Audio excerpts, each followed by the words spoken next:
It's 10 p.m. The hair, it could be better right now, but that's okay. How was your Sunday? Was it good? Mine was really good. I started the day with a beach walk and sent some videos of myself just walking down by the beach to some of my friends. Just no words need to be said. Just, here you go. Here's a beautiful moment. Here's a beautiful vista.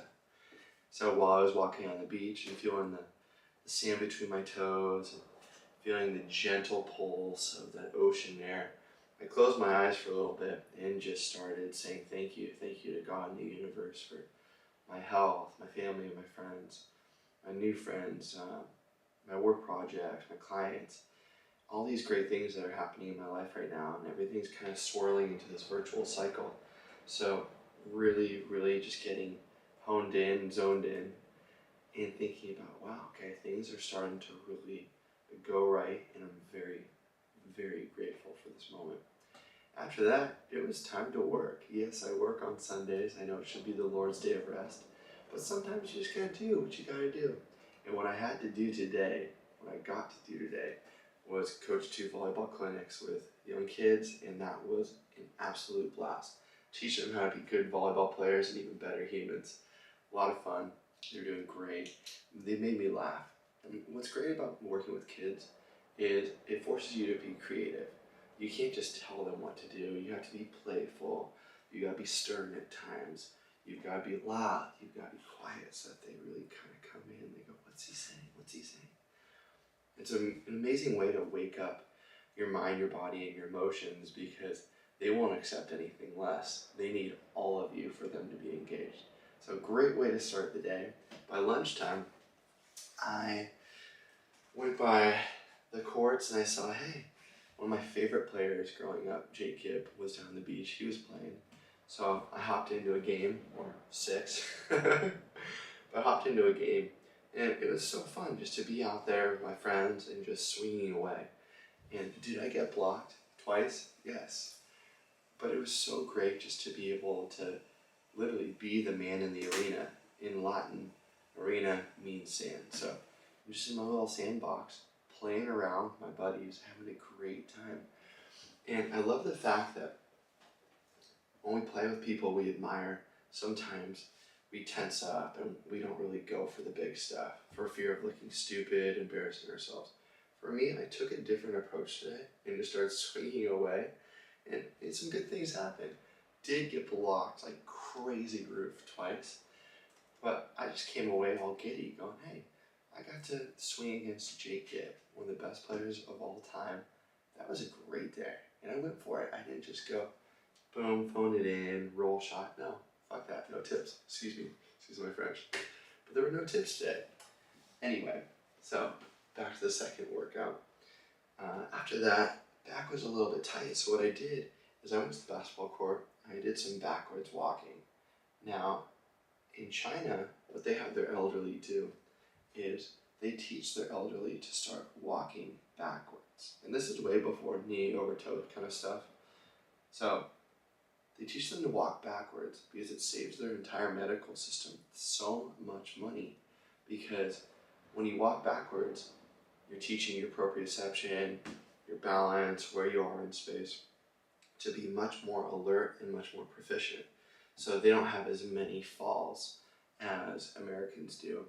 And as we know, when you're older and you fall and you break a hip, you hurt yourself, it's pretty tough to come back from that when you're very old, like 90, 95 years old. But it's great in China, they teach them to walk backwards so that there's not as many falls, and thus they don't need as much care, around the clock kind of observation, because these people aren't falling as much. So what a cool way to think about things. It's like, hey, think about what could possibly go wrong and then setting up these, I guess, guardrails in place to make sure that doesn't happen as much. Anyway, long story short, I started off by walking backwards on the basketball court. Then I stretch out my hip flexors. I don't like to do that much static stretching, meaning holding a position for too long, except for hip flexor stretches. I really like to take my time and breathe into opening that stretch, because we do so much sitting all day. I mean, look at me.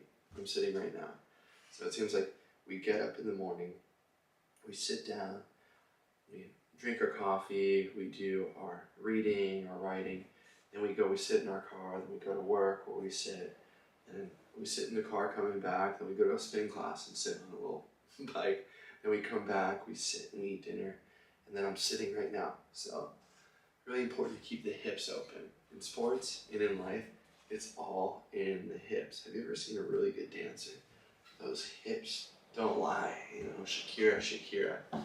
But anyway, so I open up the hips, and then I like to do 1 or 2 quick hops to grab the rib, elongate my spine, open everything up, decompress, and then drop myself down, immediately get into the opposite, right? So as opposed to a big hold like here where I'm decompressing, I immediately want to flip into that to more of a compressive thing on top of my hands. So I did a couple handstand walks, and then I got on the computer. I've got a few work projects in the mix, in addition to the app and all that. So big news coming in the next few days, pretty much before the end of this 75-day series. So look out for that. But now I am finishing up my reading, and again, it was the obstacle is the way. It was talking about the process, and this was a term coined by Nick Saban about just doing what you can in this moment and doing it with all your might, with all your heart.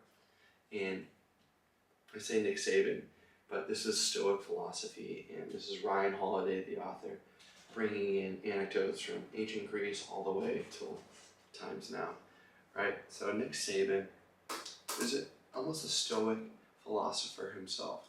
I think he's one of the winningest coaches of college football, but he didn't care so much about thinking about winning at all times. He cared about doing this play as best as you could, doing this rep in the weight room as best as you could, doing everything in this moment as best as you can. So there's my phone. I think we got a little text message. Anyway, but I think the lesson from this is just take every moment as it comes and give it everything you have. Don't just phone it in. So with the kid this morning, I could just roll them the balls and say, okay guys, do it, do your drills, and then a couple hours later, walk off, no big deal. But instead of that, I'm giving everything. I'm being a madman out there. I'm being a clown, I'm being a fool, I'm being a hero, I'm being whatever they need and whatever's gonna get through to them. So much so that I blow out my voice almost every time. But that's what it's all about. Instead of phoning it in, take pride in what you're doing and do it to the best of your ability. Otherwise, you're just going through life numb. So, in terms of the Nick Saban kind of stuff, correct me if I'm wrong, he might not be the winningest coach in college history, because I don't really watch sports.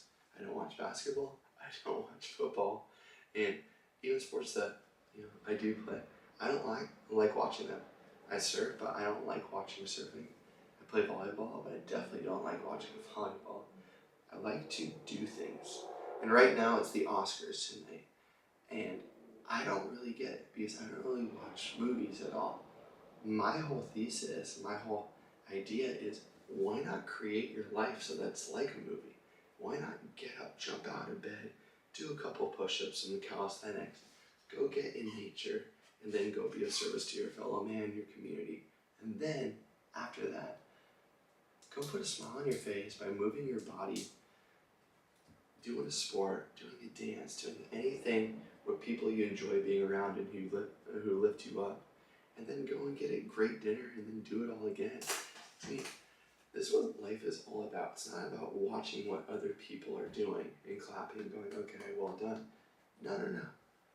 Screw the clapping. It doesn't matter who's watching you or anything like that. Just do what makes you come alive. Do what makes you come alive.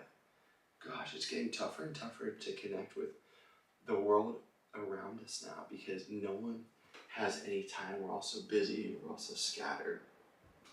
But coming back to the process, when we think about just this moment, when we think about giving it everything we possibly have, that gets us completely present It gets us out of this hurried state and allows us to really enjoy the moment and get the best out of the moment and the best out of ourselves.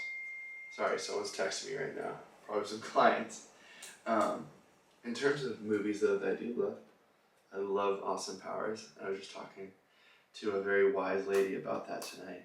And one of my favorite lines from that movie is where Dr. Evil and Scott, his son, are in therapy. And he turns to Scott and he goes, "Scott, who's going to take over the world when I die?" And so everything I'm sharing with you here is hopefully one day my kids see this and they go, "Wow, Derek was, he was a kooky guy, but he gave his all and he gave his heart every single day.